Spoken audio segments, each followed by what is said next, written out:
Last season, the Boston Celtics, after years of falling just short, finally managed to win their first championship since the Big Three in 2008. But there has not been a repeat champion in the NBA since the Kevin Durant Warriors won in 2017 and 18. But there have still been plenty of signs that this team might slip a little in the playoffs this time around. So are the Boston Celtics destined to end this streak of non-repeat champions and win yet another title? Or is that just simply too tall of a task in the modern NBA? Hello everybody, welcome to Rusty Bucket. Subscribe to the channel and drop a like on this video, and check us out over on Spotify and Apple Podcasts if you would like to see this or enjoy this as an audio only experience. I guess you wouldn't see it. That's the point of it being audio. Let's go ahead and talk about the Boston Celtics. So the first thing that I need to clarify right at the top, if you're not someone who's familiar with me, my content, my channel, my history, I'm a Celtics hater. I'll be completely real, but I do think I have a decent enough ability at separating my distaste for this team versus my ability to actually analyze them. The reality is the team itself, the roster, the players on it, I don't have beef with anybody on this team. I actually like a lot of them. Jason Tatum is a player who I've had my mixed feelings on over the years, but I'm overall more positive on him than most seem to be these days. I really like Derek White, really like Drew Holiday. It's crazy that Al Horford's as good as he is at his age. Don't much care for Jaylen Brown or Peyton Pritchard, but that's pretty much the extent of it. Like, otherwise, I like the players. I just don't like the Boston Celtics, and I don't like Boston sports fans. And you know what? If you are a Boston sports fan, you know that people don't like you. It's you go out of your way to make sure that it happens. So just to be clear, I am a Celtics hater, but I'm going to try to be very real here. So first thing, we're going to talk about health, and to me, that is the biggest concern for the Boston Celtics, which says a lot about how good this team is, but nevertheless, it is a rather large issue. They have a good 8-man rotation, which for the playoffs, 8-man is about as much as you really need between Al Horford, Sam Hauser, and Peyton Pritchard coming off of the bench. The Celtics have a good bench. But injuries have been common with this team, especially their primary big man, Kristaps Porzingis, who throughout last year's playoff run was not available all too often, and when he was after returning from injury, he just was not as effective as he had been in the regular season. That is big. If Porzingis is out and suddenly you're shrunk to a 7-man rotation, or God forbid you even manage to tack on 2 injuries to that scenario, then suddenly you have a very thin roster, and when you consider the competition you're going to be facing among the top teams in the league, that thinness at the bottom will affect their bottom line a whole lot. Now let's talk about jump shot regression, because this is a very important thing for this team. As of right now, Jaylen Brown has been a horrible shooter basically this entire year. He is 31% on threes, 40% on mid-range shots, with a 10% dip in his field goal percentage from 10 to 16 feet. He went from one of the most effective and efficient scorers in that area of the floor to basically right around league average percentage while having a significantly higher than league average volume. Drew Holiday is shooting 33.7% from 3, down from 43% last year. The big thing about his percentage last year was how good his corner 3 ball was. He had the best corner 3-point percentage in the league at 62%. That 62% has plummeted to 28%. I can't overstate enough how much Drew Holiday has fallen off as a corner catch and shoot 3-point shooter this year, when that is a very significant aspect of his offensive contribution to this team. To give Boston a little bit of credit here, they did manage to win their championship last year with some pretty rough shooting at points. Both Jaylen Brown and Jason Tatum shot in the low 30s from outside throughout the entirety of the playoffs. I know Drew Holiday is prone to inconsistency in the playoffs, so I wouldn't be surprised if that was prevalent as well. Let me just freshen up on the stats real quick. So as I mentioned, yeah, Jason Tatum was actually at 28% from three for the entire postseason. Jesus Christ. Jaylen Brown at 32. Porzingis was even down to 34% in the 7 games that he played. Pritchard and Hauser were both at 38%. Al Horford's at 37%. And then Derek White and Drew Holiday were both 40% three-point shooters. So if Drew Holiday does not manage to shoot the three as well as he has, maybe Jason Tatum could make up for that by not being as complete dog water as he was in the playoffs last year. That's not exactly a positive sign given how much this team does rely on jump shots, which is an inherently negative aspect to their offense. Now, of course, when the jump shot's going in, it looks fucking unbeatable. It looks insane, but then you get games like their matchup against the OKC Thunder from a couple of days ago where they shoot like a near NBA record amount of threes in one game, and then the free throw disparity is the matter of like 20 of them because one team was getting into the paint, getting into the restricted area, and the other was just launching contested jump shots. So when that is the main source of their offense and there's a lot of regression in that, well, I start to get worried. Another thing is that the advanced stats have not liked Kristaps Porzingis this year. Now, I don't think I'm going to buy into it too much, but the fact that Boston is 8 points better with him off of the floor, it's a concern. It's a mild concern, but it is a concern. I do think the fact that he hasn't played a ton, the fact his role has not been consistent has been there, but like you could argue that was the case with him last year. And again, obviously, Porzingis playing 7 games in the playoffs last year. This is another thing that they managed to deal with, but the difference is the competition. And we need to talk about that in particular because that is the most important facet of all of this. All of these issues that Boston had last year, they were able to survive. And they were able to survive because they faced solid competition, but they did not face any true heavy hitters. They did not face any team that should have, in any world, really won the championship. The Indiana Pacers had some injuries, so that was a weaker team than it already was previously. They're also definitely just not the best conference finals matchup in the world. Yeah, the Cleveland Cavaliers last year they were not ready for that shit. They were a 48-win team. The Miami Heat, they got there through the play-in and no Jimmy Butler. And then the Dallas Mavericks, like Luka Doncic was so hobbled going into that series, and the difference in quality of a roster structure beyond the top player was so dramatic that like the Dallas Mavericks just weren't going to win that series. Even without Luka's injury stuff, they weren't going to win that series. So like they just didn't face anybody that tough. And people get mad at you when you bring that up because it's like delegitimizing the title, but I'm not doing that. I'm not trying to take back the championship that the Celtics won in 2024. I'm not trying to say they didn't earn it. What I am trying to say is they didn't do anything to convince me that they can handle teams like the Cleveland Cavaliers or the OKC Thunder. Both of those teams are substantially better than any team we've seen this roster face in the playoffs before. And while I do very much buy into the idea that this last year's Celtics team and this one going into it is one of the most talented all-around NBA teams of all time, this has always been a roster that had its flaws. The injury stuff, the inconsistency with the shooting, the over-reliance at times on the shooting. There are weaknesses here that were exposed to an extent by these lower-level matchups, but they were not exposed to the degree that actually resulted in a different result and actually the Celtics losing, where someone like the OKC Thunder or the Cavaliers can exploit these weaknesses to the maximum result. One also thing, I skipped this in my notes that I do want to highlight, they have come to rely a lot on Peyton Pritchard.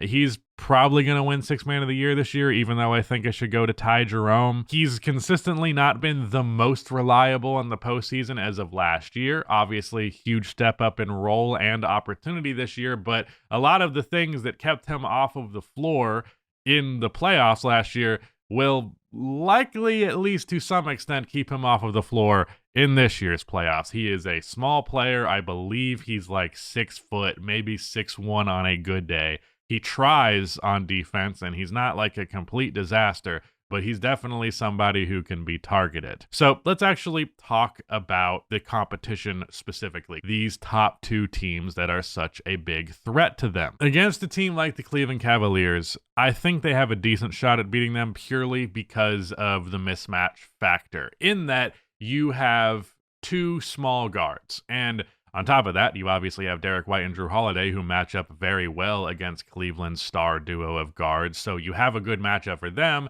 And then on the other end, you can put those guys in hell by like trying to force them to guard Jaylen Brown or Jason Tatum on a switch. Then a double comes, rotation off of a shooter, swing pass around the perimeter, wide open shot. That's the foundation of Boston's offense. They get into one-on-one situations where they can cause the defense to collapse, and then everybody on the court can shoot, dribble, and pass, so you're going to get a good look. That is how they operate, and while Cleveland does have these very dominant bigs defensively, Boston's game is so perimeter-oriented that they might win because Cleveland's perimeter defense isn't that remarkable. Now, I do like the addition of DeAndre Hunter from Cleveland. I think that can help them out defensively. They could definitely run out lineups at times that feature like both DeAndre Hunter and Isaac Okoro. But the fact of the matter is Cleveland at their best is going to need their big 4 players out there,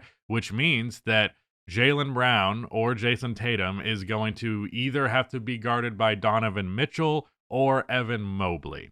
And neither of those circumstances are particularly great. I think your best outcome there is Donovan Mitchell on Jaylen Brown, because the one thing that Jaylen Brown often uses to his advantage over smaller guards is strength, where I think the best advantage that you get over Mitchell is like ability to shoot over him. But Jaylen Brown has been a very, very bad jump shooter this year from all areas of the floor. So I think Cleveland is accepting of you shooting over him. And if he can just be strong enough to not let Jaylen Brown bully him, that's probably the right answer, but it's still not a very good one. And I wouldn't be surprised if Jaylen Brown had a pretty good series as a result of that. Not to mention, Darius Garland is going to be a huge target. And there's going to be a lot of instances where he has to play defense against a much bigger body than him. And while they're going to have Evan Mobley and Jared Allen as available guys to rotate over to bring help at the right time, Boston is very good at picking apart when you bring 2 to the ball, no matter where it comes from. It won't be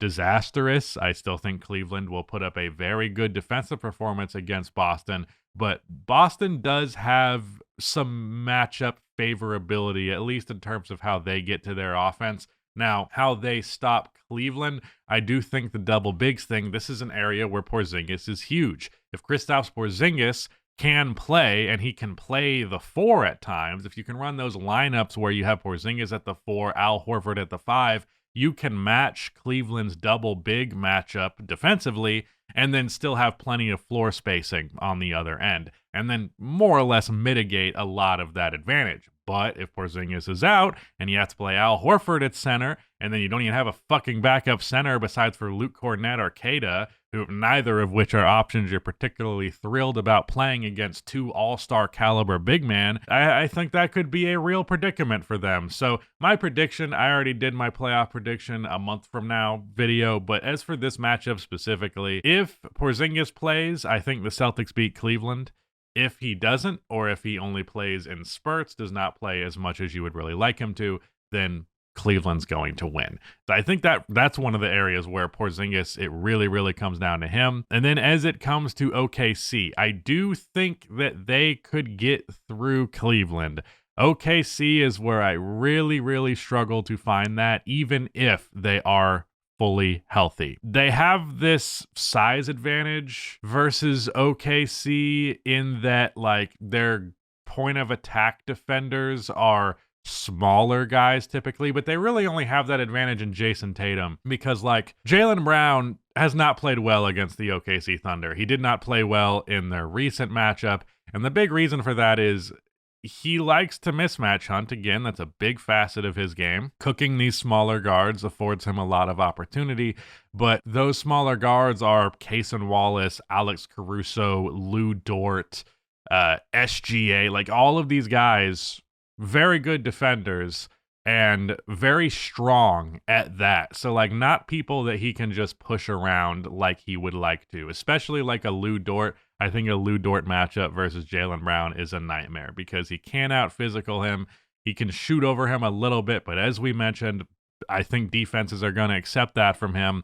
So I think you can more or less take Jaylen Brown out of this series, not to mention even how much OKC forces turnovers and plays passing lanes and picks pockets. Like that's the nightmare scenario for Jaylen Brown because you're going to have a defense that can match with his physicality, can force him to be a jump shooter, and then put him in situations where he's going to turn the ball over, which Jaylen Brown is notorious for doing exactly that. I do think he has taken a significant leap as a playmaker this year. He's averaging damn near 5 assists per game, which I never thought he'd get in that territory. But is that proof that he's going to handle an all-time great defense that forces 17 turnovers every game? That might be a little bit of a stretch. That's really, really tough. The Jason Tatum matchup, that's the area that is not great for OKC because they don't have a lot of tall wings. Now, they can make up for that with their double bigs of their own by bringing Chet out there, at least having, again, more rim protection, similar to Cleveland's philosophy, while not having guys out there who are so easy to beat on a switch.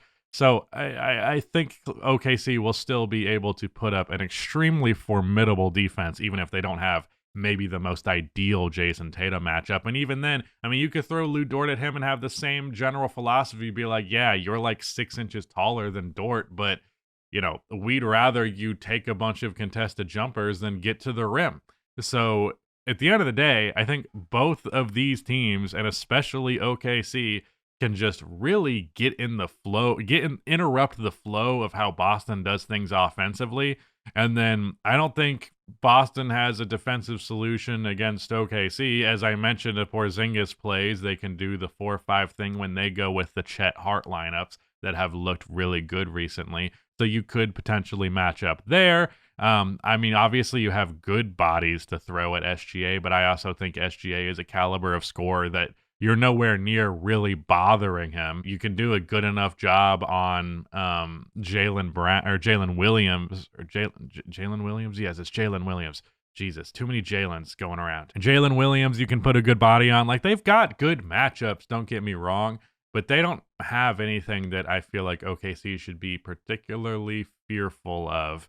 The only thing that could burn OKC against Boston, if there is something extreme in the air in the shooting variance category, Cleveland can hang with Boston as a three-point shooting team. I don't think OKC can, but at the same time, OKC on a baseline has far more reliable offense for nights when the jump shot isn't falling. As a high-volume three-point shooting team, Boston could catch a wave and be so good offensively that that's their avenue to get there, but unless they catch like an extreme wind there and OKC catches an extreme bad one, I think OKC is just better at basketball. I think they're a deeper team. I think they're a healthier team. I think they're a hungrier team. I think they're a team that's been tested far more in their regular season than the Celtics were last year. So like there's plenty going in OKC's favor. And I think Cleveland has a very, very real shot to win that matchup. As I said, healthy Porzingis, Cleveland wins. Boston wins. I will give them that. But what are the odds that we get a healthy Porzingis? What are the odds that we don't get someone else out at the wrong time? Everybody can experience injuries, absolutely. But a team like OKC or a team like Cleveland can handle dropping a body every once in a while because they have a couple of more guys who can pick it up. But the fact of the matter is, Boston has 8 guys that you're comfortable with in a playoff rotation, and it's very likely that that number is actually 7. And one of those 7 is a 6-foot guard who is easily the weakest link defensively in the entire team's rotation. So I don't think Boston will repeat. And the reason that I say that is not to be a hater, but purely because I have had the perspective this whole time, and I'm going to keep holding to it unless something's different. But I just think we're in an era where repeating is really, really fucking hard. There's stages back and forth where the NBA has like these dynasty eras and then these everybody's taking turns eras. The Los Angeles Lakers, when they won their championship in 1988, it was the first time that a team had repeated since Bill Russell's Celtics. The entire 70s and most of the 80s, nobody repeated. And I think we're in an era like that in the NBA right now where teams are just able to retool, reconstruct their roster. There are also larger financial consequences for players, wanting more money to stay around long term. So I just think the landscape of the league is working against Boston here. On top of that, we just got two all-time great regular season teams right now. Like Cleveland and OKC are both on pace to get 67 plus wins. Of the I think there's been 13 times that's happened in history, and only 3 times did those teams not go to the finals. Once that bumps up to now 15 times it's happened, it'll be just 3 of 15. So we're talking about smaller percentage there. It's likely that, OKC is all but certainly making it. I will be really surprised if they don't make it out of the West. And I think even if they battle well with Cleveland, they'll end up coming out of that series so tired and so drawn out further than what they had gotten before, because the East was mostly a breeze last year, that they might have not enough to give when they actually get to that series versus OKC. They very much have a real shot at winning the title, but right now they're kind of tied for second for me with Cleveland. I kind of go back and forth. Even in my playoff prediction video, when I made the graphic for it like 3 days before I recorded, I picked Boston before deciding in the video I wanted to pick Cleveland. So it's really a coin toss there, and again, heavily dependent on the availability of Porzingis. Yeah, I just can't say I feel good about Boston's repeat chances. If I'm wrong, I'll happily wear it on my sleeve. I'll tell you every day that I was wrong, but going into this year, my championship pick was OKC, and going into the playoffs, my championship pick remains OKC. Thank you so much for watching. Shout out to Nick for editing this one, and that is it. Goodbye.